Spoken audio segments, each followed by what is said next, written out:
the parting with Team Khan. It turns out that Shah Khan is coming out saying that they owe Alex Ariza nothing, that their deal was with Freddie Roach, and that Freddie then takes care of you. Do you have a response to that, Alex? Well, yeah, I mean, again, I think, Shah's letting his teeth get away from him when he's talking about, what the business side of things, or as far as what Freddie and I do, or how the contract was set up between Amir and I. Freddie doesn't pay me. That's not his responsibility.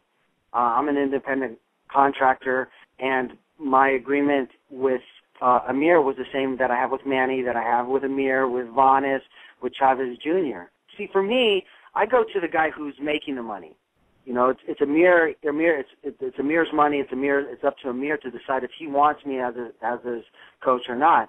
So in the very beginning, when I was notified that that Freddie and I are going to be two separate entities, I had later went to Amir and said, hey, if you still want me to be your coach, this is what it's going to, Freddie and I are separate. And he was like, no, it's better that way.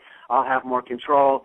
I know that there were some issues in the past that he wasn't getting all the time, or I wasn't able to because of, with Manny and stuff like that.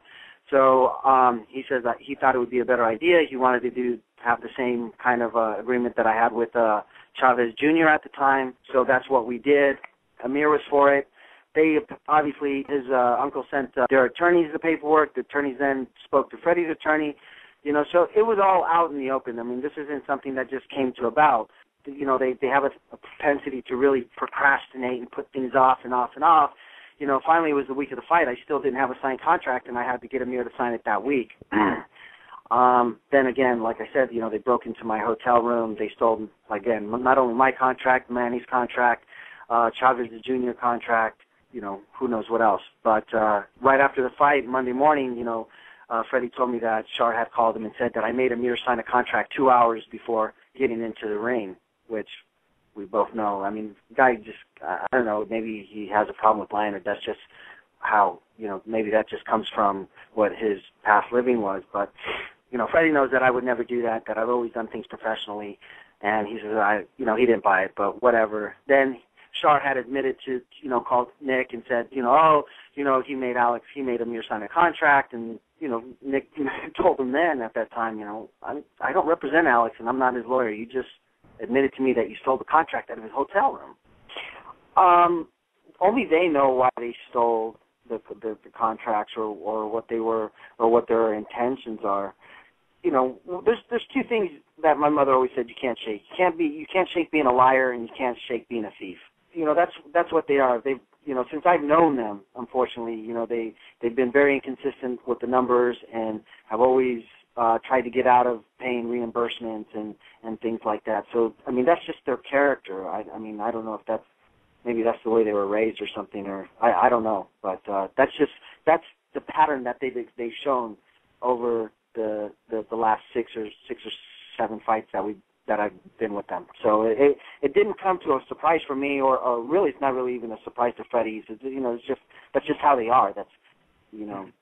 Okay, they stole these things from your gym bag out of a hotel room. Why would they do that? Are these the only copies in existence?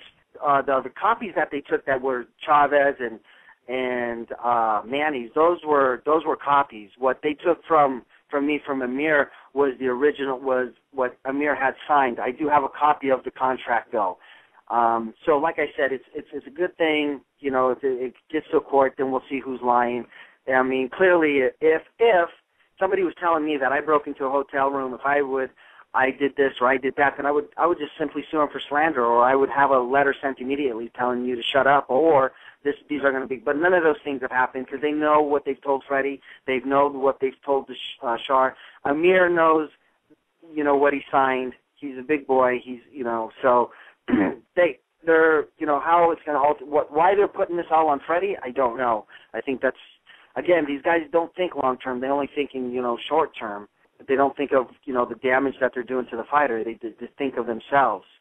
Again, something happens to Amir, they go back to doing what they were doing in the past. Nothing.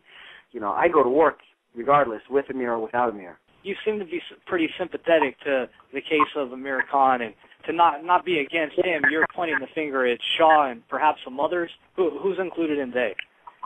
Well, you have Shar, You have Asif, who I think owned the taxi cab company that Shar used to work for, and then you have Robert Davies, who is the working lawyer and works apparently for Frank Warren.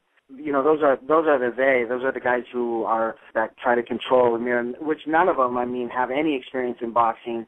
Clearly, of course, you hear that they said I had an influence on Amir. He was just, so many things were done so inappropriately and so wrong when it came to preparing that kid for a fight that there were things that I spoke up about. Obviously the one with the gloves, Reebok made gloves that were too big for the fight. They weighed in at 10 ounces. So my thing is that, and then they tried to have some kind of a chemical solution and have the Everlast removed off the Everlast gloves just so they can put a Reebok on there. They do things that just make absolutely no sense in this sport. They're more concerned about, let's not get Reebok upset, but never mind that Amir's fighting one of the biggest punchers in the sport, well, and he's also got to wear bigger gloves than the guy. Doesn't sound like the priorities are in order right there. Not really, but again, those are guys that should stick to running the cab company. Asif should stick to running this cab company.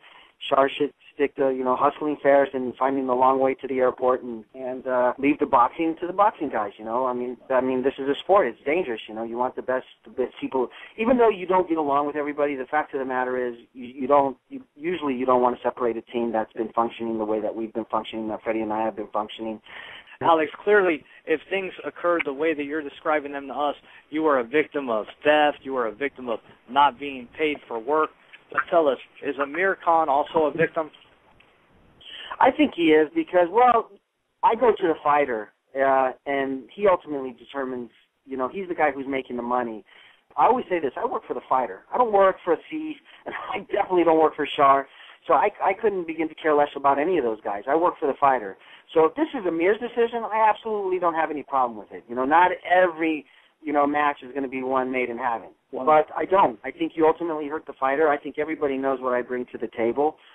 Transformation of him didn't come overnight. It took me a long time to learn that kid and how he worked and things. But, sometimes people think that they can find that anywhere. So, we'll see. Will Amir Khan suffer without Alex Ariza in his corner? You never know. Some guys respond differently. Sometimes they get used to a certain way of things. After you've been with somebody for that long, you know how to read them when they need to rush or when they need to make changes.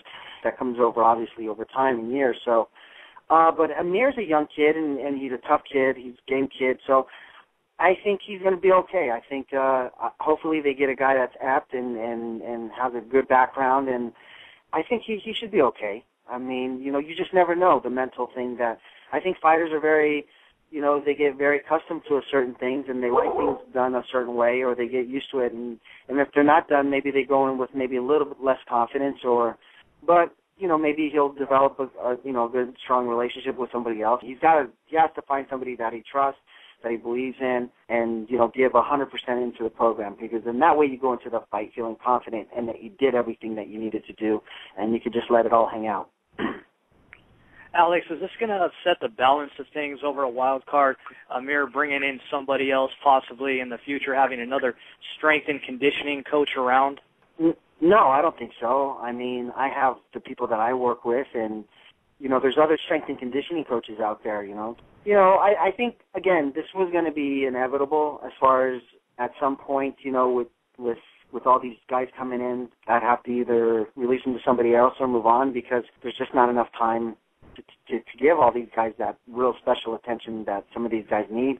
I'm going to just focus on Chavez and Manny and whoever else. Was there a particular reason why you had the contracts in your bag where, someone of that nature may be able to access them? I'll be honest with you. I've been in the Philippines, I've been in Mexico, I've been in a lot of places, and I've never thought that anybody from my own team would and around a lot of people, I never thought anyone from my own team would go and steal documents and rummage through my things like that. So that was the last thing that I would expect from them. But you learn something new all the time. it was also reported that Amir thought you took too much credit for his win against Maidana, giving him the legs that kept him upright in that 10th round. Well, then he should take that up with his critics and the people who said that. Why take that up with me? I don't think, I'll be really honest with you, I don't think that this is coming from Amir. I mean, I think somebody had sent me an email saying that was on his website as far as in January, something saying that he couldn't wait to get back to Los Angeles after his vacationing so I could start training him again. And then, that following Thursday, or Wednesday, whatever, broke out. So I don't know that they even told Amir that this was going to happen. So, when you read when I read things like that, when he's twittering or things that he posts on his website, leads me to believe that I don't know that he knew that this was going to happen. Were there any issues that you had with Shah or Asif that was any kind of beef? Did you sense that they were getting jealous of your closeness with Amir? Of course there was, that's, they said it themselves, if in their own words I became too influential, it's, you have 8 weeks with the guy, and then all of a sudden these guys show up when the camera's around and they want to call the shots of this and they want to do this, and then it disrupts the system of what we're doing. Then, my job is, I don't care about any of that. My job is to get the guy in there, make sure that he goes in the best shape and best condition as possible, healthy, strong, and at the end of the day, that's what's important to me. I don't care about Reebok or wearing their shoes. I didn't want to wear their shoes. I didn't want to wear their clothes because, to be honest with you, the shoes suck. They hurt my feet, and I wasn't going to wear them. Now, moving on to Manny Pacquiao, who has a fight on May 7th with Shane Mosley. Obviously, part of that training camp is going to be in the Philippines. Are you adverse to going over there, even if it's Manny Pacquiao? Well, I don't look at Manny Pacquiao congressman, and I look at him as, this is a fight that we have to get ready for. I'm sure I picked this up from Freddie, years ago. Never judge a guy from his last fight. So, no, I'm not happy about going there. I know that our best work is done here. But they get to a point to where they're the shot callers, and we have to do what they say. So, we just have to make it happen. Let's just hope that we do things differently this time. Definitely. And are you concerned about Manny's focus now being split with being a congressman and being a fighter? Have you noticed anything in the last camp that would cause any kind of alarm? Of course. The last camp for us was probably the most inconsistent camp that we've ever had. I felt a lot of the things were done, inappropriately, taking, Manny, especially when we were here in those last few weeks when we were going to really, buckle things down, and all of a sudden he was being flown to Vegas, to support somebody. I don't know. I don't follow politics, but, I think sometimes you lose the level of responsibility that goes into getting one of these guys ready, because it's a really dangerous thing that they're doing. It's not a game, and Margarito obviously was prepared, and he didn't take it as a game. So, my job is to make sure that they stay strong, that they stay healthy, and that they go in there, because at the end of the day, man, these guys have families and kids, and a lot of people that depend on them. So, it's just really, I just hope that he does take it seriously, because it's like I told him last time, I don't want to ever see you get hit like that again. He should have been able to get Margarito out of there, and there was times where he just couldn't. And I think Freddie even said, we think he pushed too hard, too close to the fight, to try to catch up, and I think that's where things went wrong.